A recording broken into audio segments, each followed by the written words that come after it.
नमस्कार मित्रों, जैसी कि आशंका मैंने तमिलनाडु गवर्नर विवाद वाले वीडियो में की थी, वैसी ही होती दिख रही है। सुप्रीम कोर्ट के इस आदेश के बाद एक संवैधानिक संकट सा खड़ा होता दिख रहा है। दरअसल सुप्रीम कोर्ट ने अपने इस आदेश में राज्यपाल और राष्ट्रपति के लिए एक समय सीमा का निर्धारण किया है, जिसके भीतर उनको जो भी बिल रिजर्व है उन पर अपनी प्रतिक्रिया देनी होगी। तो कहीं ना कहीं एक तरह से ये अनुच्छेद 200 के तहत प्रदत्त जो एक पॉकेट वीटो की पावर थी राज्यपाल की, उसका एक तरह से खत्म हो जाना भी है और एक तरह से ये संविधान संशोधन जैसा भी प्रतीत हो रहा है। वहीं इसको लेकर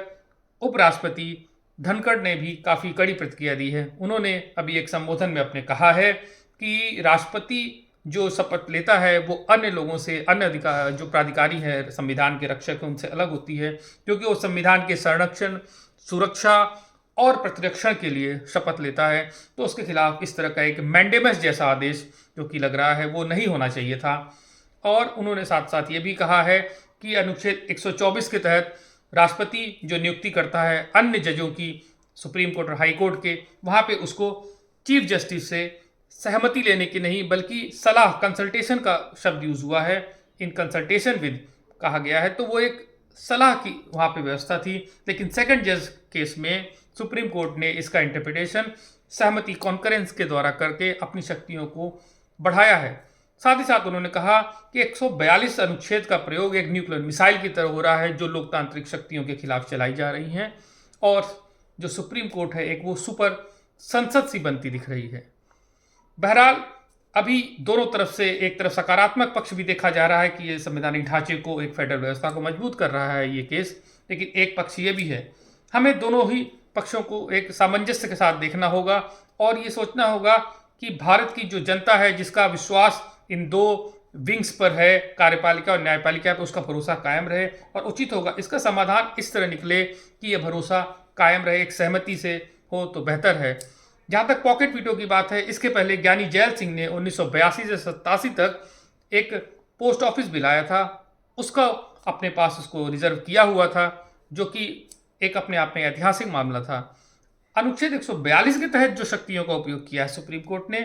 ये एक तरह से संशोधन की बात लगती है, जिसके लिए 1973 के केशवानंद भारती वाद में सुप्रीम कोर्ट ने साफ किया था कि हमारी जो शक्तियां हैं उनका उपयोग कानून के संशोधन या फिर एक नए कानून बनाने के लिए नहीं किया जा सकता। साथ ही साथ बताते चलें कि 142 अनुच्छेद का प्रयोग इसके पहले विशाखा गाइडलाइन इशू करने के लिए, जो कि महिला सुरक्षा के संबंध में था, तब उपयोग किया था। इसके अलावा कोल ब्लॉक को जो अलॉटमेंट था उसको कैंसिलेशन करने के लिए भी इसका उपयोग किया था, तथा भोपाल गैस त्रासदी के जो पीड़ित थे उनको उचित मुआवजा दिलाने के लिए भी अनुच्छेद 142 की जो एक्स्ट्राऑर्डिनरी पावर है उसका उपयोग किया गया था। बहरहाल अब केंद्र सरकार के सामने क्या उपाय है इस संबंध में, उसको भी हम समझते हैं। एक तो पहला ये है कि रिव्यू पिटीशन के माध्यम से एक बार पुनः जो जजेस हैं वो इस मामले को देखें और निर्णय दें। दूसरा, लार्जर बेंच के लिए भी रिफ़र किया जा सकता है मामला, ताकि एक बेहतर सहमति से और सद्भावना के साथ कोई निर्णय हो पाए। एक तीसरा और तरीका है जो कि शाहबानो वाद में कांग्रेस ने उपयोग किया था। जब शाहबानो जजमेंट आया था तो उन्होंने अध्यादेश लाके और एक फिर कानून पास करके